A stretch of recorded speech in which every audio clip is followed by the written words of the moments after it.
आज हो गया हमारा 13 अक्टूबर। है ना, सही जा रहे हैं ना हम लोग। 13 अक्टूबर 2025। और ये टॉपिक किसका है? जेटेट का है। जेटेट वाला में हमारा जेटेट वाला में क्या चल रहा है? हिस्ट्री चल रहा है ना। हिस्ट्री चल रहा है तो हिस्ट्री वाला में देखो हम लोग कैसे कर रहे हैं। इस बार उल्टा चल रहे हैं। क्या चल रहे हैं? उल्टा। कल के दिन हम लोग इसको खत्म कर दिए। डेट याद रख लेना। और आज हम लोग इसको चला रहे हैं। भारतीय राष्ट्रीय आंदोलन 1885 से 1947। तो इसको अच्छे से समझने के लिए हम चार भाग में बांटे हैं। कितने भाग में? चार भाग में। तो चार चरण में इसको पढ़ेंगे।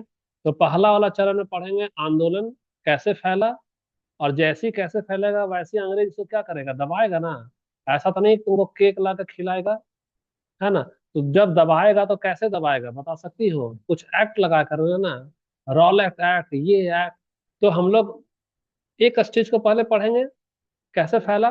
फिर अंग्रेज दबाने के लिए क्या क्या एक्ट लाया उसको पढ़ेंगे। तीसरा वाला ऐड करना करेंगे, याद दिला देना कोई भी। वायसराय को ऐड कर देंगे कि पहला चरण में क्या क्या वायसराय था, कौन कौन गवर्नर जनरल था, वो क्या किया, कैसे कैसे क्या किया। ठीक ना। और ज्यादा डीप में नहीं जाना है तो नहीं तो डीप में जो नोट्स भेजा उसमें प्रांत भी ऐड किया है, तो प्रांत ऐड करेंगे तो फिर इसी में उलझ के रह गए। कहानी समझ में आया? पहला ऐड के लिए रेडी हो कि नहीं रेडी? रेडी है तो पहला ऐड, सॉरी, पहला फेज कब से चालू होगा हमारा?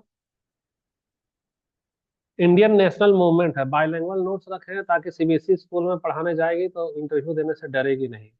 अगर नोट्स लिख रही होगी तो बाइलिंगुअल में अंग्रेजी वाला करना। एसएसटी का लड़का लड़की को सीबीएसई में भी दुगना पैसा देता है। है ना। तो इंडियन नेशनल मूवमेंट, और ज्यादा कुछ नहीं है, तुम खाली टॉपिक बोल दो बाकी हिंदी में समझाओ। खाली वहाँ हेडिंग लिखवा देना, चलो जी इंडियन नेशनल मूवमेंट स्टार्ट कर रहे हैं, हो गया सीबीएसई। यहाँ पे यही लेवल है। तो देखो यहाँ ट्रांसलेशन में भी है, सेम टू सेम लाइन को रखे हैं। तो भारतीय राष्ट्रीय आंदोलन 1885 से 1947 वाला। 1885 क्यों जोड़ रहे? 1857 में क्या हुआ था हमारा? विद्रोह हुआ था। है ना, वो तो स्वयं प्रभु विद्रोह था, खुद से ही जागृत हो गया था। और 1885 क्यों नाम जोड़ रहे हैं? क्योंकि अखिल भारतीय राष्ट्रीय कांग्रेस का गठन कब हुआ था? 1800। हाँ। जैसे तेरे अंदर में बहुत आग है कुछ कर गुजरने का, तो तुम्हारा आग जला 1857 में। और कर गुजरने के लिए कलम और कोचिंग ज्वाइन की 1885 में। वही चीज है। अंदर का आग को एक छाता कौन दिया, मंच कौन दिया? कांग्रेस दिया। इसलिए यहाँ जोड़ दिया 1885। ट्रिक समझ में आ रहा है? इसका मतलब ये नहीं कि 1857 नहीं है। 1857 को हथियार दिया, एक मंच दिया कांग्रेस। से लेकर 47 तक का जाना है। इसका क्या क्या उद्देश्य था?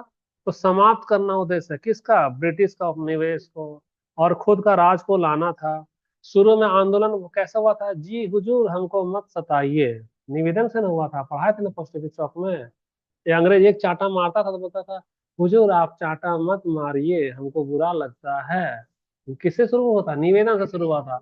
बाद में अब बोला कि निवेदन की राजनीति यहाँ नहीं चलेगी। एक चांटा मारा है तो हम उसको एक मुक्का मारेंगे। अब देखो इसमें किसान आए, मजदूर आए, महिला आई, युवा आए, सभी कोई आया। गांधी, नेहरू, तिलक, सुभाष बोस जैसे सब कोई आया।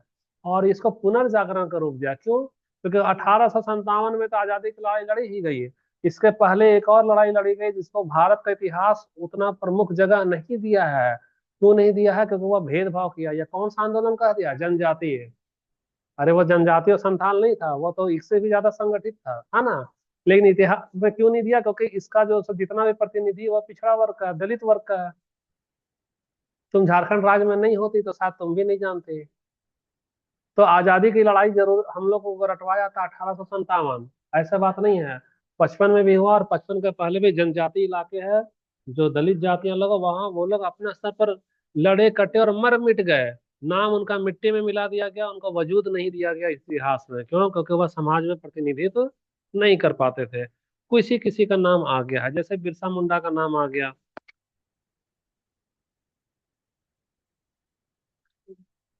सिद्धू कान्हू, खैर अब देखो यहाँ, अब एनसीईआरटी का देखो कितना डिटेल में जा रहा है। तुम्हारा चैप्टर का क्या नाम है बता सकती हो? राष्ट्रीय आंदोलन। तो ये तेरा 1857 से तो चालू होगा। 1885 में क्यों लिखे हैं? कांग्रेस की स्थापना के लिए लिख दिए हैं। और देखो एनसीईआरटी में इसके लिए क्या क्या तुमको पढ़ना पड़ेगा। जिसको डिटेल में पीएससी की तैयारी करना है वो किताब उठा लेना। कहाँ? छठा का हिस्ट्री। आवर पास्ट में जाना, पार्ट 3 इसी से लिखा है, new kings and kingdom to British rule. इसी में लिखा है, परिचय दे दिया कि सबसे पहले ब्रिटिश आया और अपना उपनिवेश बनाया, कॉलोनियल रूल बनाया। और फ्रीडम स्ट्रगल हीरो, कौन कौन उस समय का विरोध किए। सातवां का हिस्ट्री उठाओगी, नाम है आवर पास्ट, चैप्टर नंबर 10, है ना। तो चैप्टर नंबर 10 हमारा क्या, 18th सेंचुरी पॉलिटिकल फॉर्मेशन के नाम से है। उसमें क्या दिया, डिक्लाइन ऑफ मुगल, यानी मुगलों का पतन के नाम से चैप्टर दे दिया। राइज ऑफ रीजनल पावर, क्षेत्रीय शक्तियों का उदय के नाम से चैप्टर है, जो कि ब्रिटिश एक्सपेंशन को क्या किया, रोकने का कोशिश किया। आठवां क्लास का हिस्ट्री में जाओ, आवर पास्ट के नाम से चैप्टर नंबर 2 से 11 के बीच में है, क्या क्या नाम दिया इसका, फुल एवोल्यूशन फ्रॉम 1857, ऐसे नाम से दिया, 1857 की क्रांति। फिर लिखेगा गांधी युग, फिर लिखेगा परफेक्ट बेस फॉर पीजी, खैर पीजीटी वाला का हटा दो। नौवा का जाओ इतिहास में, तो कंटेम्प्रेरी वर्ल्ड के नाम से तुम हिस्ट्री सोचेगी तो नहीं मिलेगा, एनसीईआरटी का डाउनलोड करने जाएगी ना और लिखेगी हिस्ट्री तो मिलवे नहीं करेगा, उसका क्या नाम करेगी, कंटेम्प्रेरी वर्ल्ड 1, चैप्टर नंबर 1 से 5। उसका क्या नाम है, नेशनलिज्म इन इंडिया, यानी कि राष्ट्रवाद का, भारत में राष्ट्रवाद। वर्ल्ड इन्फ्लुएंस, विश्व में क्या कैसा प्रभाव पड़ा। फॉर्मेशन ऑफ कांग्रेस, यानी कि कांग्रेस का उदय या गठन कैसे हुआ। और गांधीयन फेज, गांधी का युग, इस नाम से चैप्टर है, जो कि इसी से संबंधित है। किस क्लास का, 9वां का। अब तेरा 10वां है, खुद से समझो, 11वां 12वां, वीडियो देख लेना, रोक करके समझ जाना। तो तुमको लगता है कि इतना सारा एनसीईआरटी 1 घंटा में संभव है, नहीं ना है। तो हम लोग इतना सारा एनसीईआरटी को लिए हैं, इंपॉर्टेंट सारा, उसको 4 पार्ट में बांट दिए। कितना पार्ट में बांटे, 4 पार्ट में। ये 8वां 9वां 10वां 11वां 12वां जितना भी है, उसको 4 भाग में बांट करके इंपॉर्टेंट चीज को कर ले रहे हैं। तो पहला वाला फेज क्या है हमारा, phase of Indian national movement, यानी फेज 1 में क्या है, अर्ली नेशनलिज्म, यानी कि शुरुआत, राष्ट्रवाद का शुरुआत कैसे हुआ। 1885 कांग्रेस वाला दे रहे हैं, इसको कह रहे हैं मॉडरेट फेज, यानी कि नरम वाला। क्यों, क्योंकि कांग्रेस शुरुआत में तलवा चाटा करता था। एओ ह्यूम कौन थे, ब्रिटिश अधिकारी थे। उसको ही बोला गया था कि तुम एक काम करो, इसको छाता के जैसा एक घर दे दो, जब भी इसको गुस्सा लगेगा ना तो घर में बुला के बोला जी बाबू तुम लोग खूब रो लो, फिर आंसू देखेगा ना तो अंग्रेज को बुरा लगेगा। तो एक घर दे दिया, सो खूब रुलाता था, जब जब जब चाटा खाया ना, उस घर में जाकर खूब रोया है। इसलिए वो निवेदन करता था, प्लीज आप हमको फांसी मत दीजिए, हमको ये मत करिए, इसलिए उसे इसको क्या रखा गया, मॉडरेट एज। तो आरंभिक चरण में नेता ब्रिटिश शासन से सुधार के क्या रखते थे, अपेक्षा करते थे। अपेक्षा से कैसे, जी हुजूर, प्रस्ताव, शांतिपूर्ण साधन से सुधार का मांग किया। ये पहला एज में जाएगा। दूसरा फेज में किस में जाएगा, बता सकती हो। दूसरा फेज जाएगा असर्टिव नेशनलिज्म, यानी कि एक्सट्रीमिस्ट। अब नरमवादी से अलग हो गया, एक गर्मवादी आ गया।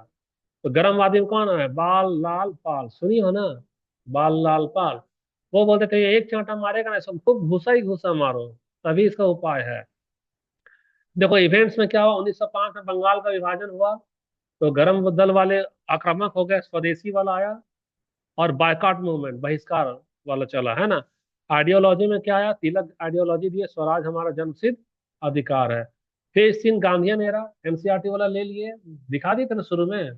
तो एनसीईआरटी वाले किसको ले लिए, फेज 3 में गांधीयन एरा, 1919 1942 वाला। इसमें खाली गांधी गांधी का एनसीईआरटी में दिया है, जो तुम लोग को पढ़ा भी चुके हैं। तो ये चरण 3 में जाएगा, जिसमें अहिंसा और सत्याग्रह के बारे में जानोगी। और फेज 4 हमारा फाइनल फेज है, 1942 से 1947। इसमें इंपॉर्टेंट चीज 42 में क्या था, डू और डाई, करो और मरो। ठीक है, नेवल म्यूटिनी हुआ था तुम्हारा, आईने ट्रायल हुआ था, कम्युनल टेंशन हुआ था, मैंने कम्युनल टेंशन हुआ था जात पात वाला, धर्म वाला, समझी। कम्युनल का मतलब क्या, धार्मिक हिंसा, उसमें आ जा रहा है तुम्हारा। आंदोलन का 4 साल को चार, ये सॉरी, आंदोलन का सार को 4 स्टेज में ऐसे वीडियो को रोक करके इसमें छोटा कर देते हैं, स्क्रीनशॉट ले करके अपना कॉपी में लिख लेना। आ गया, एक एक पेज में आ रहा है ना, देखो ये ऐसा आ गया। आ जाने के बाद ऐसा करके अच्छे से नोट्स बना लेना, जैसा हम बना रहे हैं वैसा करके बना लेना। थोड़ा सा बड़ा कर लेते हैं अब हम लोग शुरुआत करते हैं, पहला पेज में तो परिचय दे दिए। तो परिचय दे दिए, तो पहला वाला पेज, सॉरी फेज, नरमपंथी काल कहलाएगा, उसको क्या बोलते हैं, मॉडरेट फेज। कौन सा फेज है, मॉडरेट फेज। तो मॉडरेट का विचार कैसा आया है, तो आ जाओ सार में। 1885 से 1905 तक का काल भारतीय राष्ट्रीय आंदोलन का नरमपंथी काल कहलाता है। 1857 में जब विद्रोह हुआ था, तो लड़का कोई भी चूचा नहीं न करता था, क्योंकि जैसे ही 57 का विद्रोह का दमन किया, तो कई लोगों को, हजारों लोग को फांसी पे लटकाया है। तो बेचारा फांसी के डर से, यातना का डर से मुंह पे टेप लगा लिया था। जिसके वजह से, जिसके प्रतिरोध के खिलाफ में इस बार क्या किया, कांग्रेस का गठन हुआ था, ताकि दोबारा फिर से कोई आंदोलन स्वतंत्रता संग्राम जैसा खड़ा न हो सके। तो इस काल में जो नेता है वो कैसा थे, शांति से रहते थे, संविधान में सुधार की मांग करते थे, बोलते थे "एक काम करो, हमको आजादी मत दो, खाली तुम हमको मान लो कि हम तेरे गुलाम नहीं है, भले तुम हमको आजादी मत दो, लेकिन तुम हमको कहो, प्यार से बुलाओ, और हमको गुलाम गुलाम मत बुलाओ, जबकि हम तेरा तलवा सब चाटेंगे, लेकिन हमको तुम गुलाम मत बोलना"। ऐसा होता था। तो इसने क्या किया, सरकार में भारतीय भागीदारी, आर्थिक सुधार और नागरिक अधिकार के लिए निवेदन पत्र और वार्ता का क्या क्या सहारा लिया। ऐतिहासिक पृष्ठभूमि में देखो, 1857 का जब विद्रोह हुआ तो कुचल दिया। कुचल देने के बाद ब्रिटिश की नीति क्या हो गई, और ज्यादा दमनकारी ना हो गया, और न ज्यादा शोषण करने लगा। अच्छा, मेरे खिलाफ मुंह खोला था, चलो और इसको पीटते हैं, और नील का खेती करवाएंगे, और टैक्स लगवाएंगे, और ये करवाएंगे। उसके बाद में इसी बीच में पश्चिमी शिक्षा आ गई, भारत में पाश्चात्य शिक्षा को आया। मैकाले को जो लाया था, वह गुरुकुल की परंपरा को नष्ट किया। तो नष्ट किया तो मैकाले जब पाश्चात्य शिक्षा को लाया, तो पाश्चात्य में जो सुविधा दिया जाता था ब्रिटिश के नागरिकों को, उसका जानकारी भारत के नागरिकों को हुआ कि वहाँ के स्कूल में ऐसे बच्चे को पढ़ाते हैं, वहाँ पे किसी को पीटना दंडनीय है, वहाँ समानता करते हैं, वहाँ बेवजह किसी को फांसी पे नहीं लटकाते हैं। तब भारतीय लोग बोला, करे तो तुम हमको काहे फांसी पे लटका रहा भाई, जब तक डंडा तुम हमको क्यों मार रहा है। इसी में 1885 में आईएनसी यानी कि इंडियन नेशनल कांग्रेस का गठन हुआ। तो नरमपंथी का विश्वास था कि ब्रिटिश शासन में धीरे धीरे सुधार लाएंगे और भारत को इससे क्या होगा, फायदा होगा। अब आज कांग्रेस की स्थापना बहुत इंपॉर्टेंट है, 28 दिसंबर 1885। कौन किया है, एलियन ऑक्टेवियन ह्यूम, इसको क्या बोलते हैं, एओ ह्यूम। पहला सेशन कब हुआ, बॉम्बे यानी मुंबई में। प्रेसिडेंट कौन थे, डब्ल्यू सी बनर्जी। बहुत और भी डिटेल है, तुम लोग करते रहना, है ना, मेन मेन इंपॉर्टेंट में। भारत के विभिन्न क्षेत्र से कितने प्रतिनिधि शामिल हुए थे, 72 शामिल हुए थे। नरमपंथी का उद्देश्य क्या था, तो नागरिक और राजनीतिक वार्ता के लिए मंच तैयार करना, प्रशासन में भारत का प्रतिनिधि दिलाना, राष्ट्रीय एकता और शिक्षा को बढ़ावा देना, और ब्रिटिश जो है सो आर्थिक शोषण जो कर रहा है उसको क्या करना, उजागर करना। और इसका उद्देश्य था सुधार के लिए, न कि क्रांति के लिए। मैंने कांग्रेस का गठन क्रांति के लिए नहीं था, और आजादी के लिए भी नहीं था। कांग्रेस कहता था हम तेरे गुलामी का तलवा चाटेंगे, खाली तुम थोड़ा थोड़ा क्या करो, सुधार हमें लाओ। समझना, बहुत ये वाला इंपॉर्टेंट पॉइंट है। कौन कौन नेता थे भैया, दादा भाई नेरोजी, सुरेंद्र नाथ, फिरोज शाह मेहता, गोपाल कृष्ण गोखले, महादेव गोविंद रानाडे और आनंद चारलो। कार्यप्रणाली क्या थी, कैसे ये लोग सुधार मांगता था, हिंसा करता था क्या, निवेदन, प्रार्थना और सामान्य। बहुत महा डरपोकू लोग का जुटान हुआ था, समझी।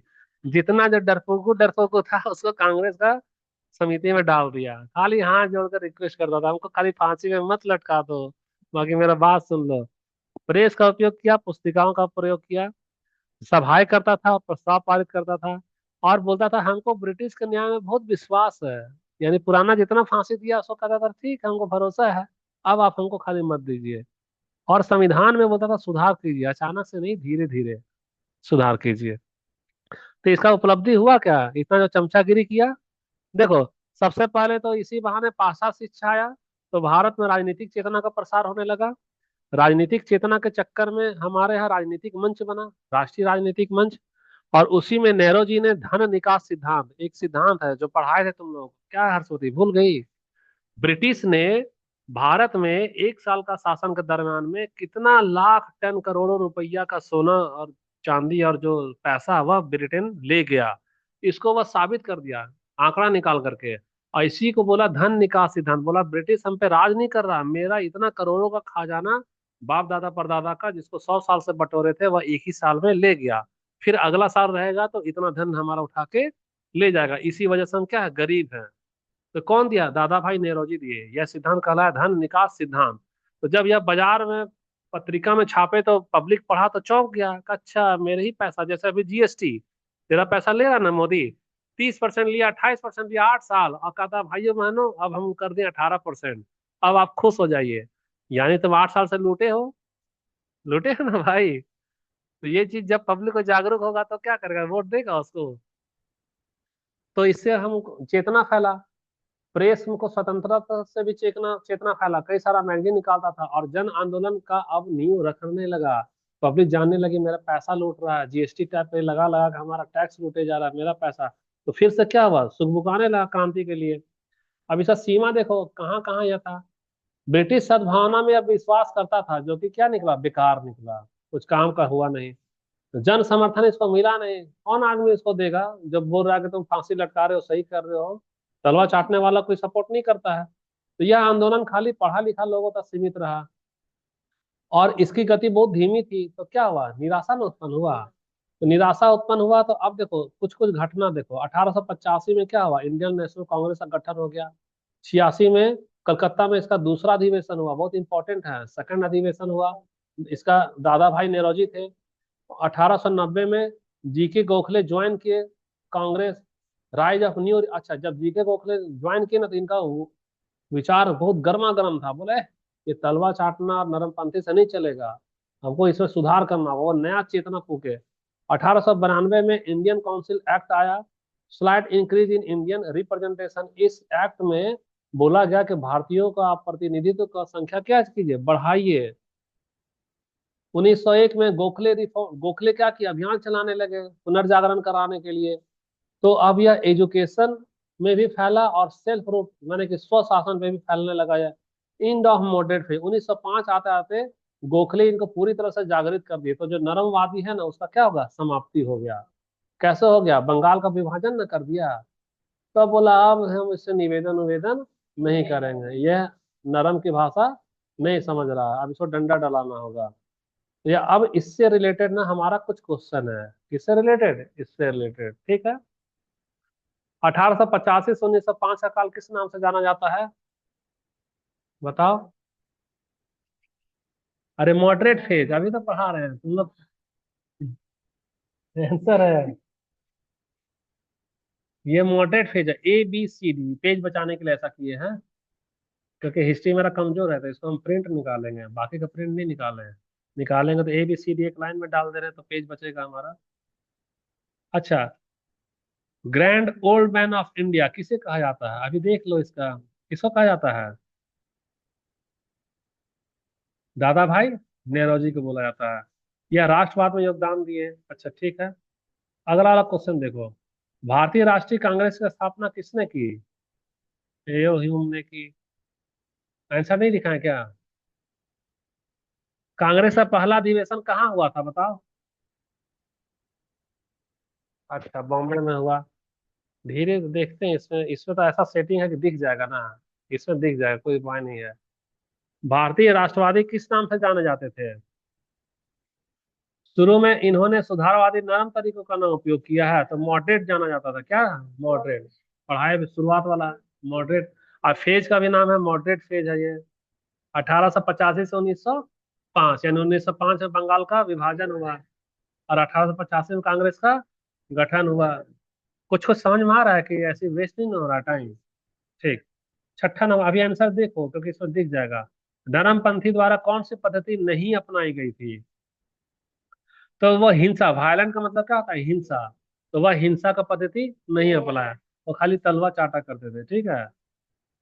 छठा का सातवां नंबर देखो, धन के निकास का सिद्धांत किसने दिया, दादा भाई नेरोजी ने दिया। बोलो तो तुम लोग आंसर। नेरोजी ने कौन सी पुस्तक लिखी थी, तो poverty and un British rule in India. यह किताब लिखे और इसमें बता दिए कि कैसे ब्रिटिश जो है भारत का संपत्ति लूट लूट के भारत को गरीब बना रहा है। नौवां नंबर देखो, भारतीय परिषद अधिनियम 1892 ने क्या प्रदान किया, तो यह प्रदान किया भारत को विधायिका में प्रश्न पूछने की अनुमति प्रदान दी गई। 10वां नंबर, सुरेंद्र नाथ बनर्जी किसके लिए प्रसिद्ध है, तो नेशनल अवेक माने कि राष्ट्र को जगा रहे हैं कि गुलामी से बाहर निकलो। वह भाषण देते थे, गर्मा गर्म भाषण, जिससे खून गर्म हो जाता था, और लोगों में क्या है, राष्ट्र की आजादी के लिए वो तत्पर हो जाते थे। अच्छा, सर्वेंट्स ऑफ इंडिया सोसाइटी का स्थापना किसने की, गोपाल कृष्ण गोखले। अरे जो स्वयं सेवक संघ नहीं बना बाद में, खुद का सेवा, वही सर्वेंट वही वाला है। सर्वेंट्स ऑफ इंडिया, हम इंडिया का क्या है, नौकर, हम सेवा कर रहे हैं इंडिया का। 12वां नंबर देखो, लोकसभा के लिए प्रसिद्ध, अच्छा 12वां, कांग्रेस के दूसरे अधिवेशन की अध्यक्षता किसने की है? दादा भाई नेहरू जी, 1886 में हुआ। नरमपंथी का क्या विश्वास था? वे ब्रिटिश सद्भावना में सुधार की आशा रखते थे। यानी सही ऑप्शन क्या होगा? British cooperation. उनको उम्मीद था कि ब्रिटिश वाले क्या करेंगे, कॉपरेट करेंगे हमको। 14वां नंबर, आर्थिक राष्ट्रवाद शब्द किससे जुड़ा हुआ है? दादा भाई नेहरू जी, क्योंकि वही बताया ना कि मेरा अर्थ यानी मेरा पैसा ब्रिटेन लेकर भाग रहा है, अपना पैसा हमको बचाना है, इसको क्या बोला गया? आर्थिक राष्ट्रवाद। लायन ऑफ बॉम्बे किसे कहा गया है? फिरोज शाह मेहता। वह एक प्रसिद्ध वकील थे और नरमपंथी नेता थे। नरम पंथियों ने जन चेतना चेतना फैलाने के लिए क्या उपयोग किया? देखो, सेक्रेट सोसाइटी किया, कि पंपलेट बांटा, और न्यूज़पेपर, न्यूज़पेपर का उपयोग किए हैं लोग, पंपलेट में भी जगह है, पंपलेट और न्यूज़पेपर। नरमपंथी की मुख्य सीमा क्या थी, बताना। यहाँ मुख्य सीमा क्या है? आंदोलन शिक्षित वर्ग तक फैला, सारे लोग शामिल हुए थे क्या? नहीं हुए थे, यानी कि क्या होगा? Lack of mass participation. यानी पार्टिसिपेशन का मतलब सहभागिता, और लैक का मतलब होता है कमी, मास का मतलब भीड़, यानी भीड़ लोग शामिल इसमें नहीं हुआ, कुछ ही लोग शामिल हुआ है ना। गोपाल कृष्ण गोखले को किस रूप से जाना जाता है? तो रिफॉर्मर और मॉडरेट, यानी कि वह क्या थे? जागरूक करते थे, और वह नरमपंथी थे। क्या थे वह? नरमपंथी। ऑप्शन को हिंदी में भी डाल देंगे, थोड़ा जल्दी जल्दी में हो गया तो ट्रांसलेट नहीं कर पाए, है ना। किसने कहा था कांग्रेस एक सुरक्षा वाल है? ये पढ़ा है तुम लोगों को। एओ ह्यूम क्यों बोला था मालूम है? जैसे कुकर का सीटी है, अगर हम देंगे सीटी तो फटेगा नहीं ना कुकर। तो बोल रहा था कि भारत को अब तुम बहुत दबाए हो, 1857 में फांसी पे लटकाए हो, एक काम करो, सब पार्टी के रूप में सेफ्टी वॉल्व दे दो, अपना गुस्सा पार्टी में रह के रो धो के मना लेगा, अगर पार्टी नहीं देंगे तो यह बम चला देगा, इसलिए कांग्रेस को बोला गया यह सेफ्टी वॉल्व है। और लास्ट क्वेश्चन, नरमपंथी चरण का अंत किस घटना से हुआ था? 1905 में। खत्म हो गया ना।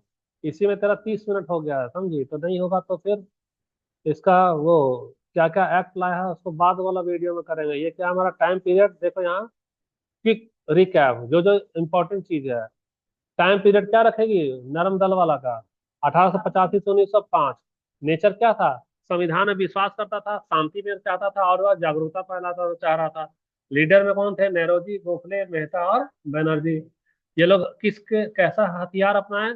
ये लोग क्या पिटीशन डालते थे, प्रेस में डालते थे और भाषण दिया करते थे। ये लोग क्या क्या योगदान दिए? ये लोग राजनीतिक रैली की और लोगों को भाषण दे के जगाए, और ये लोग इंडियन नेशनल कांग्रेस का क्या किया? स्थापना किए।